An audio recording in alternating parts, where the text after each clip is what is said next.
Brasil nesses últimos 11 anos seja o resultado de um aprendizado histórico. Todos vocês sabem que eu fui dirigente sindical, fui um ativista do movimento popular, fui um ativista de partido de esquerda, fui ativista da esquerda da Igreja Católica Brasileira, das famosas comunidades de base da Igreja. Fiz todas as greves que alguém poderia fazer no país, fiz todas as pautas de reivindicação que alguém poderia fazer no Brasil, eu fiz. E quando eu cheguei à presidência, caberia a mim tentar provar se eu seria capaz de fazer tudo aquilo que eu achava que os outros deveriam fazer. Então, eu cheguei ao governo com uma parte da sociedade com muitas dúvidas com relação a saber se um operário seria capaz de governar o país, e ao mesmo tempo que uma parte da sociedade tinha muitas dúvidas, eu tinha muita certeza de provar que eu seria mais capaz do que aquela parte da elite que tinha governado o Brasil até aquele momento. E comecei o meu discurso de posse, o meu discurso quando eu ganhei as eleições, foi um discurso muito humilde. Não teve nenhuma fanfarrice da minha parte. Eu dizia apenas o seguinte: eu primeiro vou fazer o necessário, depois eu vou fazer o possível, e se der, a gente faz o impossível. Pois bem.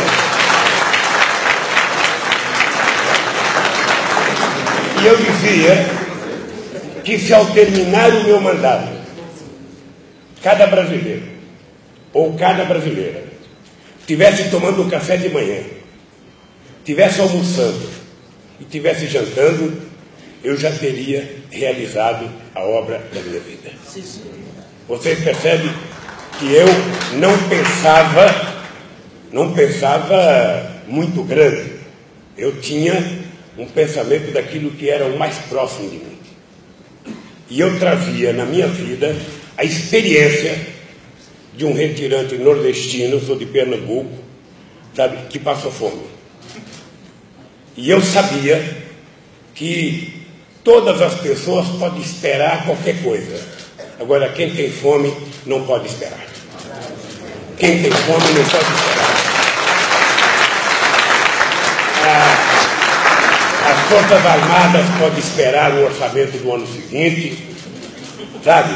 O Ministério do Planejamento pode esperar o orçamento do ano seguinte, sabe?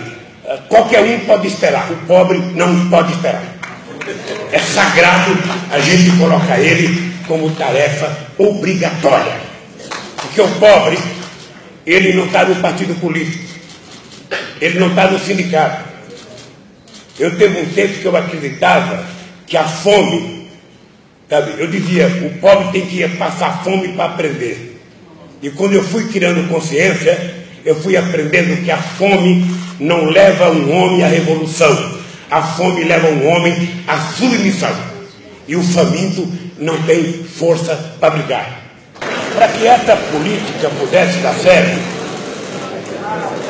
era importante ter em conta que todos os governos do mundo, ou quase todos, na hora que discutem investimento para uma empresa, é investimento.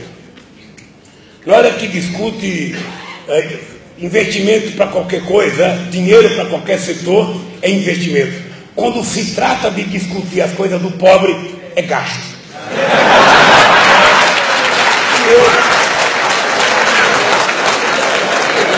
Então, na primeira reunião ministerial, introduzi no governo que era proibido utilizar a palavra gasto quando se tratasse de dinheiro para os pobres, de dinheiro para a educação ou dinheiro para a saúde. Quando a gente dá $5 para um pobre, a gente não está gastando, a gente está investindo para que essa pessoa se transforme em cidadão na sua plenitude. Depois, nós decidimos que era preciso incluir a camada mais pobre no orçamento da União para que o pobre deixasse de ser um problema e passasse a ser solução. E eu vou explicar como é que isso aconteceu. Porque no Brasil, antes de nós chegarmos ao governo, o Brasil foi governado por muita gente sabida. Muita gente sabida, com muitos diplomas. Eles até sabiam que existia pobre no Brasil. Mas o pobre era tratado como se fosse um número estatístico e nada mais do que isso. As pessoas adoravam filosofar, sabe, o número de pobres. Mas a verdade é que meu país era governado para 35% da população. Era 35% que comia 3 vezes ao dia e ainda jantava um pouco mais, tomava um chá da meia-noite, sabe? Era 35% que viajava de avião, era uma pequena parte que andava de carro, era uma pequena parte que tinha trabalho formal, era uma primeira parte que tinha passaporte. Já se dava no Brasil como certo que 35% tinha que ter quase tudo e o restante tinha que ser pobre. E não tinha jeito. E eu queria provar que era possível fazer com que o pobre fosse menos pobre. E dizia alto e bom som: eu quero fazer isso sem fazer com que o rico fique pobre. Eu quero que o pobre fique rico. Eu quero inverter essa história de que eu tenho que tirar do rico. Pois bem, mas para fazer isso era preciso quebrar alguns tabus que estavam criados no Brasil. Por exemplo, no Brasil se dizia que não podia aumentar o salário mínimo, que se aumentasse o salário mínimo ia ter inflação. E nós, durante 11 anos consecutivos, aumentamos o salário mínimo e a inflação continuou controlada. No Brasil se dizia que a gente não podia exportar e fazer crescer o mercado interno ao mesmo tempo.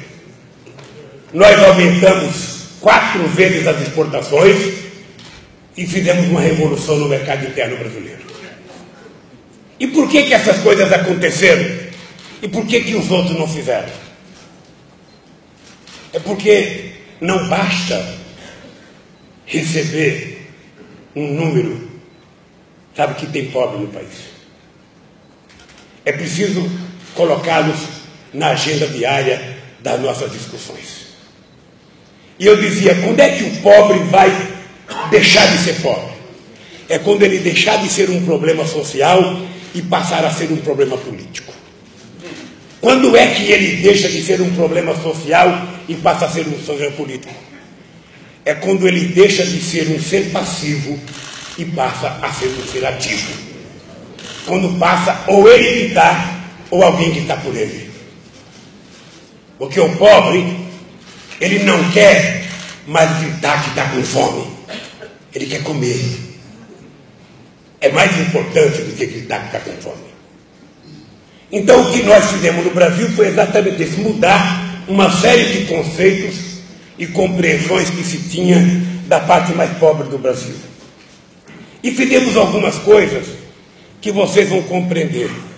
Faz 11 anos no Brasil que cresce a renda dos mais pobres. 11 anos que cresce a renda média da sociedade, 11 anos que cresce o aumento de salário dos trabalhadores e 11 anos, sabe, que os pobres ganham uma seção maior. A renda média cresceu 35% da sociedade e a renda dos pobres cresceu 66% nesse período. E qual foi o milagre? Quando o programa Fome Zero não foi criado no meu governo. Ele foi criado por mim no Instituto Cidadania em 1992. E o programa Fome Zero foi levado por mim ao presidente Itamar Franco. E nós então dissemos ao presidente Itamar Franco o que eu disse ontem ao presidente José Eduardo. Um programa, hoje de manhã, que um programa de combate à fome só dá certo se o presidente da República tiver todo santo dia cobrando cada ministro ou cada autoridade da